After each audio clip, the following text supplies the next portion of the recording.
Steven Jackson is back with us. I'm just laughing. The last thing I remember we go on the air is Steven Jackson saying animation. I love that word. I love when they say that. Animation. Yeah, I love that word. Any other favorite words? That's just my favorite word. That means it's time to go to work. Okay. There you go. Good to see you again, Steven. Glad to be back. All right. Hey, if LeBron James is really considering a move to Los Angeles next season, this weekend was not his best appetizer. Despite a good game from him last night, 24, 10, 7 assists, an injury-depleted Cavs team lost to the Lakers. Remember, Cavs lost to the Clippers Friday as well. They've now fallen back to the 4th seed in the East. Steven Jackson, what's going on with the Cavs this latest stretch? Well, me personally, I like the team they had before the trade. Oh, wow. Yeah, I think they had a great core of veterans and a great core of guys who had experience, who's been in the playoffs, and all the pieces they needed to be successful in the East. The team they have now, it's going to be even more pressure on LeBron because you got a whole bunch of young guys that never been there, never been to the finals, never been to deep in the playoffs. A lot of these guys never been to the playoffs.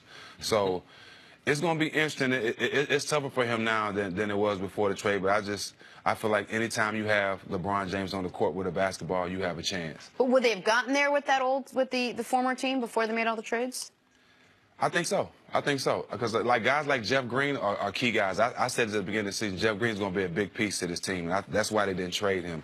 They could have traded JR. They could have traded other guys that's not playing well. But for the most part, they putting too much pressure on LeBron is what I think. You know, they just throwing guys around and add pieces. And these young guys are not experienced enough to help him going forward. I don't think they're going to even, me personally, I don't think they're going to make the East Conference Finals.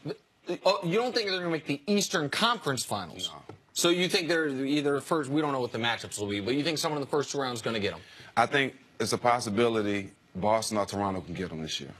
And right now they play one of those 2 teams in the second round, most likely if they're whether the 3, really no matter what actually, unless they're one of the 2 seed, which they won't be. So I'm slowly but surely the island's dwindling. So the people that are, I thought at the beginning of the year, everyone was going to feel throughout the year, barring a LeBron James injury, yeah, the Cavs will make the finals. The question is, how can they compete in the NBA Finals against Golden State? And now it would appear like Golden State or Houston. Right. So I'm one of the last people still with the holding out with the faith that I won't believe a team in the East can beat LeBron and the Cavs until I see it. Last time I saw it, like I just want to remind the audience, last time we saw it, it was the Cavs the first time. And LeBron was accused of quitting in that Game 6, a game where he had 27, 19, and 10. They accused him of quitting. The series before that, the last time he lost in the Eastern Conference, it was to a Magic team in a series where he averaged 39, 8, and 8, and they lost to Prime Dwight. Think about that. Averaged 39, 8, and 8 in a series they lost in 6 games. Right.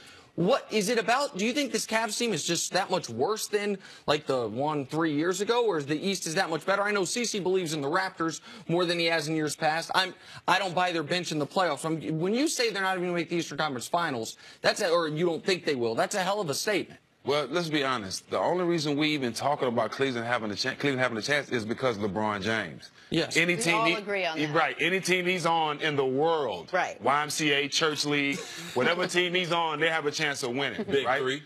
Big Three, wherever. He has a chance of winning. I don't think he has that Kyrie. He doesn't have that guy to give him that blow. He doesn't have the other big-name player to be that Robin to the Batman. He don't have that, and that's what he's had to have success to be in the finals the last couple of years, and you can see he's missing that right now. Who did he have at the beginning of the season like that? And could Kevin Love maybe be that guy when he comes back? Well, Kevin Love is solid. You know, people don't remember when Kevin Love was in Minnesota, he was 20 and 20. I remember when I was with the Clippers, he gave Blake 30-something and 26 rebounds. So Kevin Love can't be that guy. Injuries, he's been hurt a lot of stuff, but he's not Kyrie. No. Well, it's he's not between being a shot creator and a non-shot creator. That's the thing. Kevin Love is not going to go for 35. No. Kevin Love is not going to score 30 points. So even if you look at the big 3 on other teams, typically he's probably the weakest of those. Yeah, we remember Minnesota, 25 and 12, night after night after night. But since he's gotten into the Eastern Conference with LeBron, he's less athletic, or we're starting to see him more, and we realize he never was that athletic. So I do believe in Kevin Love being a 2-3. But when you don't have a guy take over a quarter, when you don't have a guy you know can get 36, it becomes a problem. You mentioned the numbers against Orlando. LeBron, he can have them same numbers and lose again. This is, to me, not just the roster, but this is the worst situation LeBron has been in as far as trying to advance with this team to the finals based on what he's going to face in the East. And I guess one of the reasons for me, it's lack of faith of the other teams in the East. Like, I look at it, I mentioned the last times he didn't make the finals out of the East. Who beat him? Peak Dwight Howard. Now, people can laugh at Dwight now. Peak Dwight Howard was a perennial top 5 MVP guy, Defensive Player of the Year 3 years in a row, and he had that year a really complimentary team around him with Rashard Lewis, Hedo Turkoglu, Jameer Nelson was playing well. That team. That was a good team. That was a really good team. Now, they got a few of those guys got busted for PEDs the next year, but forget about that. That still don't help you shoot the ball. Right. No, that was a perfectly built team around Dwight for what he was doing. The other 2 times LeBron hasn't made the NBA Finals, you were beat by the Big 3 in Boston. You were beat by the Big 3 in a Game 7 in 08, and then you were beat by the Big 3 in 2010 before he left for Miami. Like, I don't see a team anywhere close to that. So potentially this could be his worst loss of any series that we've seen since the Dallas series. Because they don't have that. All the things that you said. If he loses, don't make to the finals. Absolutely. Oh, okay. Absolutely. So that would be reason to be concerned. If I thought they would lose, yeah, absolutely. Like you mentioned that Toronto. You have to forgive him. He's Richard Branson. He owned the island. So he wondered why the people didn't deserve the island. He owned it. He can't leave. He can't leave. Well, but you mentioned that Toronto could be better or Cleveland could be worse. The other thing is this. The gap between the Cavs and every other team in the East over the last 3 years has been enormous. It's been Kyrie. What do you mean? Kyrie has been that answer for LeBron.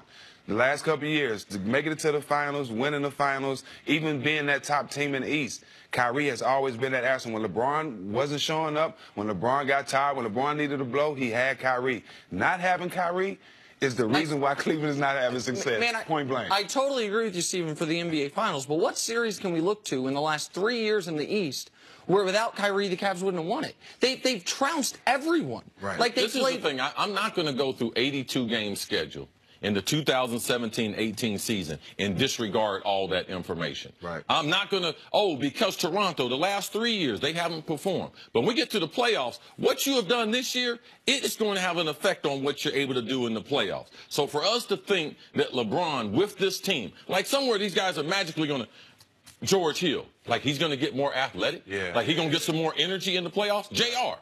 Like, what he going to do? Change his medication to start shooting and playing some defense? LeBron need to play some defense. So for me, I can't disregard this. They played 66 games. I don't care what's happening in the Eastern Conference. This, to me, is the worst setup for LeBron and the Cavs for which that I've seen in the Eastern Conference. And this is probably the worst setup I've seen for LeBron too in the last couple of years. I think this is not the best team he's had, and it's going to be harder for him this year to even win a championship or get out the East. Stephen Jackson, thank you so much for hanging out with us. Anytime. Thanks for having me. Seriously. Coming up next, it's tournament week. We'll break it all down. First things first. Help my guy out. I'm going to need that sweater back, though. He can get it.